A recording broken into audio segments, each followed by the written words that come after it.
लखनऊ की सड़कों पर उबलते ये जन आक्रोश क्या बयां कर रहे हैं। धर्मेंद्र प्रधान और पीएम मोदी के खिलाफ राजधानी में ये गुस्सा आखिर किस बात का है, चलिए जानते हैं। संघर्षों के साए में इतिहास हमारा पलता है, जिस ओर जवानी चलती है उस ओर जमाना चलता है। क्या राजधानी लखनऊ में ये विरोध आने वाले समय में एक बड़ा बदलाव लाएगा? नजारा देखिए, जहां हर तरफ सरकार और मंत्रियों के खिलाफ नारे गूंज रहे हैं कि ये जो सीने पर जख्म है ये सब फूलों के गुच्छे हैं, कि ये जो सीने पे जख्म है ये सब फूलों के गुच्छे हैं। हमें पागल रहने दे, हम पागल ही अच्छे हैं। तो आप भैया दिल्ली से वापस आ रहे हैं लखनऊ में प्रोटेस्ट में शामिल होने के लिए? जी, इसके खिलाफ हम आज यहाँ लखनऊ में परिवर्तन चौक से मार्च निकाले हुए हैं और हम धर्मेंद्र प्रधान का इस्तीफा लेकर। जब आवाज उठाने पर पाबंदी लगती है तो सड़कों पर सैलाब आ जाता है। तो अभी लखनऊ में कई सारे युवाएं, जेनजीज और बहुत सारे छात्र शहीद स्मारक पे मशाल यात्रा लेकर आए हैं, जो बहुत सारे लोग हैं यहाँ पे, और धीरे धीरे पूरे रास्ते में सारे लोग शामिल होते जा रहे थे। ये देख के काफ़ी मुझे अच्छा लगा कि हर एक युवा जो रोड पे है वो भी उसमें शामिल हो रहा है। तो इसमें काफ़ी छात्रों के अंदर आक्रोश भरा है, जो उन्हें डंडों से पीटा गया है दिल्ली में। और यहाँ पर जो धरना है थोड़ा शांतिपूर्वक है, बस नारेबाजी है और पुलिस प्रशासन भी यहाँ पर है। पिछले एक महीने से देश के कोने कोने में इस चीज़ की बात उठाई जा रही है, उसके बावजूद धर्मेंद्र प्रधान को शर्म नहीं आती है, जो इस्तीफा नहीं दे रहे हैं। क्या नाम है आपका भैया?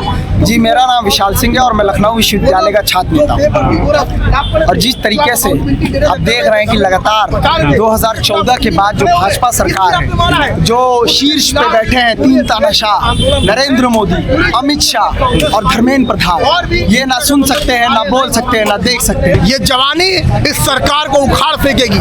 इस जवानी को मालूम चल गया है कि इन्होंने इतने सालों तक व्हाट्सएप यूनिवर्सिटी में झूठ फैलाया, पूरी तरीके से देश के युवाओं को बर्बाद करते रहे, इनकी यूनिवर्सिटीज बेचते रहे, इनके जॉब्स बेचते रहे। उसमें युवा अब जाग गया है, इनकी सरकार को उखाड़ फेंकने वो दिल्ली पहुंच गया था। कीले और जो बैरिकेडिंग थी उसमें करंट की भी व्यवस्था बहुत अच्छे से देखा था। और मतलब जो हो सकता था, जो उनके शैतानी दिमाग में जो भी आइडिया आए उन्होंने उसको पूरा अप्लाई किया।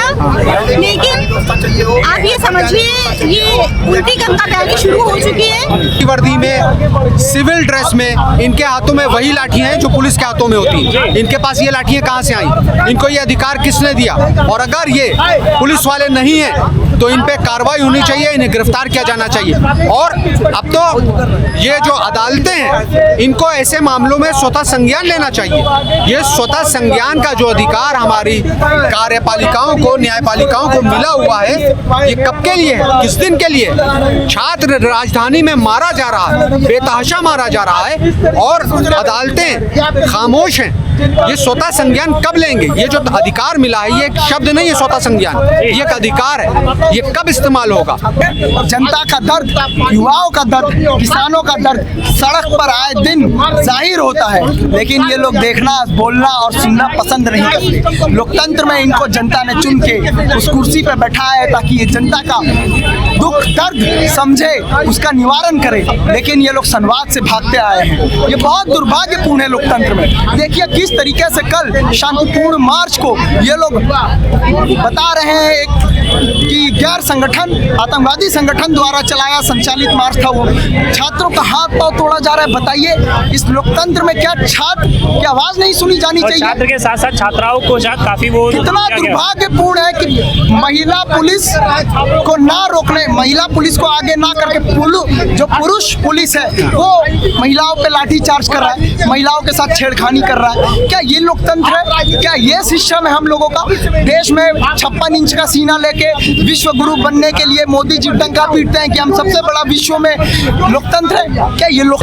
अब देखिए कितनी हैरानी की बात है कि जो नरेंद्र मोदी सरकार इतनी तानाशाह हो गई, जिसने किसानों को बॉर्डर के बाहर ही रोक दिया, दिल्ली में प्रवेश नहीं करने दिया, जिनको अन्नदाता कहा जाता था, उसने छात्रों को इतनी बेरहमी से मारा। क्यों मारा? क्योंकि अपने हक अधिकार की बात कर रहे थे, क्योंकि वो आपसे सवाल पूछ रहे थे। अपने पेपर लीक पे, आप जो नौकरियां नहीं दे रहे हैं उस पे, आपकी जो फेल्योर व्यवस्था है उस पे, युवा पूरी तरीके से देश का जागा हुआ है और इनकी सरकार आप देखिएगा जल्दी नोच के उखाड़ फेंकेगा। इनको मालूम नहीं है कि किससे पंगा ले रहे हैं। अब ऐसा हम देखने को पा रहे हैं कि पूरे देश भर में पूरे कहीं ना कहीं प्रोटेस्ट छोटे मोटे हो रहे हैं, जैसे लखनऊ में भी ये हुआ और 40 दिन से तो आप लोग कर रहे हैं यहाँ पे। वो तो जंतर मंतर से भी काफी पुराना है, लेकिन उस पर सरकार ने कोई एक्शन नहीं लिया अभी। देखिए सरकार निकम्मी है। हाँ, सरकार तो वो दिख रहा है, सरकार चोर उचक्कों की है, सरकार अमानवीय लोगों की है। और हम 40 दिन से धरने पे बैठे हैं लखनऊ विश्वविद्यालय में। आज जो आंदोलन हुआ कांग्रेस पार्टी पार्टी का, उसमें यह भी एक बहुत बड़ा मुद्दा था कि फीस वृद्धि वापस लीजिए और छात्रों को न्याय दीजिए। अगर युवा यूनिवर्सिटीज में अपनी आवाज उठा रहे हैं तो उनको निष्कासित किया जा रहा है। क्यों? क्योंकि फीस बढ़ा रहे हैं और फीस भी सरकार के सहारे बढ़ रही है। जो एनईपी मॉडल तो क्या आपके जो वीसी अभी तक बात करने आए हुए हैं, वीसी की हैसियत हमसे बात कर लेगा? वीसी पूरी तरीके से चोर है, उचक्का है, वो अपनी जेब भरने आए हैं और सरकार के संरक्षण में छात्रों को लूटने आए हैं। इतनी महंगी फीस कर दी है कि कोई छात्र पढ़ नहीं पा रहा है। तो क्या वीसी का कोई बीजेपी से ताल्लुक है? 100% आरएसएस के मेंबर है, आरएसएस का काम करवाते हैं। पूरी तरीके से आरएसएस के प्रोफेसरों की नियुक्ति हो रही है। लगातार सरकारी व्यवस्था पे सरकारी जो गेस्ट हाउस है लखनऊ विश्वविद्यालय को, सब आरएसएस वाले रुकते हैं। ये एक आइडियोलॉजी ये लोग चला रहे हैं और आरएसएस की क्लियर आइडियोलॉजी है जो एनईपी इंट्रोड्यूस हुई है। New education policy is not new education policy, it's a non education policy, जिसको आरएसएस में बैठे लोग चला रहे हैं और शिक्षा को इतनी महंगी बनाते जा रहे हैं ताकि आम परिवार के बच्चे पढ़ ना पाए, लिख ना पाए। उसके खिलाफ हम लड़ रहे हैं। सवाल किया जाता है कि अगर ऐसा स्वतः संज्ञान लेने लगे तो फिर तमाम मामले आएंगे। अरे 100 आए, 200 आए, 1000 आए, जितने आए, आपका काम है। ये कब लिया जाएगा? ये कब हमारी जुडिशरी देखेगी, कब जागेगी कि जो देश में हो रहा है, जिस तरह से अत्याचार हो रहा है, जुल्म हो रहा है, ये वैसा ही हो रहा है जैसे अंग्रेजों ने किया था। हमारे छात्रों को मारा जा रहा है। अंग्रेज भी कुछ दिनों में, जैसे गांधी जी का धरना था, उन्होंने महज कुछ दिनों में उनको उनमें भी नैतिकता थी, लेकिन ये बेगैरत लोग हैं। नैतिकता का आलम यह है कि हमारी सरकारों में रेल मंत्री हुआ करते थे शास्त्री जी, और रेल घटना हुई थी, दुर्घटना हुई थी, तो शास्त्री जी ने इस्तीफा दे दिया था, जबकि शास्त्री जी ड्राइवर नहीं थे, वो रेल नहीं चला रहे थे, लेकिन नैतिकता के आधार पर। और यह सरकार जब विपक्ष में थी तो बात बात पे इस्तीफे मांगती थी, और पिछली सरकारों में इस्तीफे होते थे, गिरफ्तारियां होती थी, लेकिन ये हठधर्मी है। ये इन्हें ऐसा लगता है ये सब हटाकर सिर्फ गुंडों को ला रहे हैं और पब्लिक को मारने के लिए, जैसे इसमें देखने को मिल रहा है। आपके पोस्टर में, उन सारी वीडियोस में भी देखने को मिला था कि ये जो सारे गुंडे थे, ये पब्लिक को मारने के लिए कर लें। देश का युवा जाग चुका है और यह आंदोलन अब सिर्फ जंतर मंतर तक कायम नहीं रहेगा। आप देखिएगा आने वाले दिनों में ये पूरे देश में फैलेगा। जब इस देश का युवा, इस देश के नौजवान एक बहरूपिये को, जिसका नाम था अन्ना हजारे, जिसका आंदोलन आरएसएस द्वारा प्रायोजित था, वहाँ पूरा इंतजाम आरएसएस द्वारा प्रायोजित था, उसको गांधी के रूप में देश में प्रस्तुत किया गया हमारे बीच में। आपने देखा होगा लखनऊ में उसके समर्थन में कितने धरने प्रदर्शन हुए, कैंडल मार्च हुआ, और वो व्यक्ति गायब हो गया। उसके बाद जो उसने मांगे मांगी थी उन पे भी कोई ध्यान नहीं दिया। गांधी कभी इस देश के लोगों को अकेला छोड़ के नहीं भागे, परेशानी में छोड़ के नहीं भागे। उन्हीं ने अपने देश के लोगों को परेशान देखा तो वो साउथ अफ्रीका से आ गए।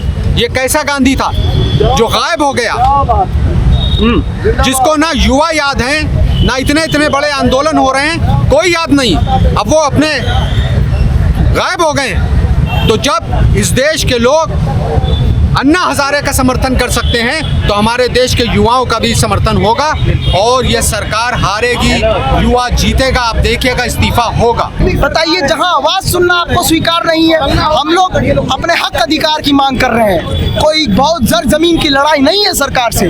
हमारा हक अधिकार है कि हमको सही शिक्षा, अच्छा स्वास्थ्य, अच्छी शिक्षा और कम पैसों में शिक्षा और पेपर लीक से निजात मिले। इन सब चीज़ों से हमें निजात मिले, क्योंकि एक साल तैयारी करके हमारी कल में भी थक जाती है और हम भी थक जाते हैं। हमारे माँ बाप पाई जोड़ के हमको पढ़ाते हैं, तो हम तो अपने हक की मांग कर रहे हैं। इसीलिए हमने सरकार को चुन के वहाँ बैठाया था कि सरकार आए तो हमारे जो मांगे हैं उसको सुने, उसको ऊपर कुछ काम करे, पॉजिटिव करे। लेकिन सरकार लाठीचार्ज कर रही है। लाठीचार्ज करने के बाद इनके मंत्री, शिक्षा मंत्री एक शब्द बोलने को तैयार नहीं है। कितना दुर्भाग्यपूर्ण है कि आप बताइए, लोकतंत्र के सबसे पावन मंदिर पे आप शेल बम्स चला रहे हैं, आप टीयर गैस चला रहे हैं। हाँ, टीयर गैस देखी थी, वो भी काफी एक्सपायरी निकली थी। बताइए कितना दुर्भाग्यपूर्ण है। जब एक्सपायरी हो जाती तो वो और ब्रूटली रिएक्ट करती है लोगों पर। जी, ये तो आप देख रहे हैं देश में किस तरीके से ये सब चीजें चल रही हैं। सत्ता, लेकिन मैं बता देना चाहता हूँ, लोकतंत्र संवाद से चलता है, तानाशाही से नहीं चलता है। इतिहास गवाह है, बड़े बड़े तानाशाह आए हैं और निपट गए हैं। मैं बता देना चाहता हूँ नरेंद्र मोदी की सरकार को कि ज्यादा समय तक नहीं चलेगा। हम लोग युवा हैं, हम लोग बिना चुनाव के भी आपको पलट के उखाड़ के फेंकने का काम कर सकते हैं। अंत में मैं यही कहूँगा कि ये जो सीने पर जख्म है ये सब फूलों के गुच्छे हैं, कि यह जो सीने पे जख्म है ये सब फूलों के गुच्छे हैं। हमें पागल रहने दे, हम पागल ही अच्छे हैं। यदि आरएसएस को इतना वो छात्रों के प्रति दिखाना था तो क्या वो दिल्ली प्रोटेस्ट में नहीं आ सकते थे? वो क्यों आएंगी? सरकार में तो उन्हीं के लोग बैठे हैं। तो यानी आरएसएस सरकारी है एक तरीके? हाँ, एकदम आरएसएस की सरकार में मोहन भागवत कौन है? क्यों जेड प्लस सिक्योरिटी मिली हुई है? कौन सी सरकार की बात है वो? कौन सा संवैधानिक पद है उनके पास? लेकिन मिली हुई है ना।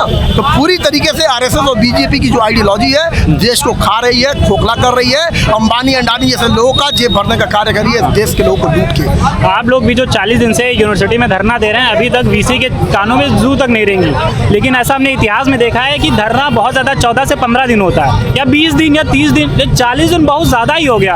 आप लोग, मुझे लग रहा है गर्मियों से पूरा अभी कर रहे हैं, बरसात को आने को वाली है। जी, उस बरसात में हम भीग भी रहे हैं, उस गर्मी में हम बैठे भी थे।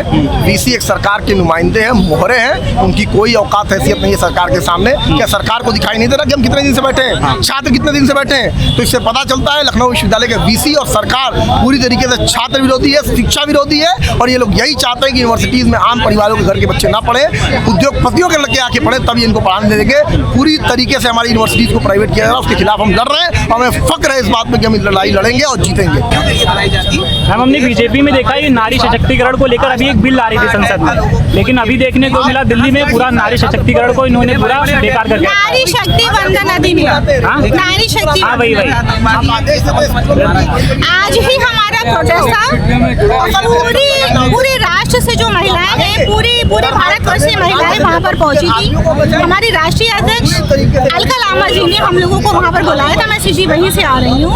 और ये हमारा प्रोटेस्ट जो था, ये मांग थी कि विदाउट एनी टर्म और कंडीशन, बिना किसी शर्त के इसी सत्र में उसको लागू किया जाए। और आने वाले यूपी के विधानसभा चुनाव में जो अभी 543 सीटें हैं, उनकी सीटों पे आरक्षण दिया जाए। आप दोबारा से जनसंख्या और परिसीमन की और जनगणना की बात मत करें। जो टर्म और कंडीशन अभी है, आप उसी पे आरक्षण देने का काम करें। लेकिन ये जो आरक्षण दे रहे थे, यानी कहीं ना कहीं नारी सशक्तिकरण को लेकर ऊपर ले जाना चाहते थे, लेकिन वहाँ जिस तरह से महिलाओं को पीटा है, बेरहमी से मारा है, ऐसा सुनने में आ रहा है किसी एक महिला का बीच से सर खोल दिया, वो वहीं पे उसकी मृत्यु हो गई। तो क्या ऐसा सही है? वो आप वहाँ गई थी?